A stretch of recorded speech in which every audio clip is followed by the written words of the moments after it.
Hepiniz hoş geldiniz arkadaşlar. Küçük maçımız aldım. Böylece burada beni destekleyip hayırlı uğurlu olsun diye oradan süper sınav yapıyorum. Oradan da size destekleyin. Bunlar söylesin.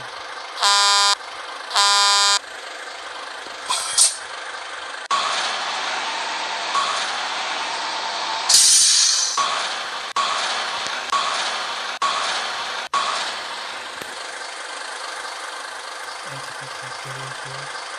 Hayırlı uğurlu olmayı unutmayın.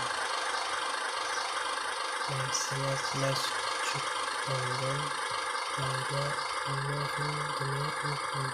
Halimize uğurlu olsun demeyi unutmayın. Destekleyin, beğenin.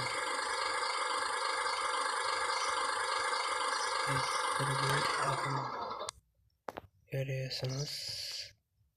Böyle şoförümüz bu. Arkadaşlar beğenin işte, destekleyin, beğenin.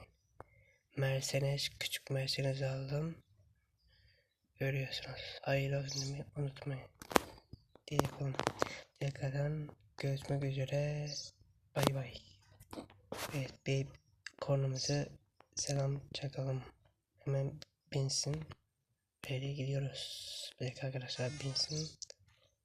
Böyle istediğini portakal falan görüyorsunuz böyle işte.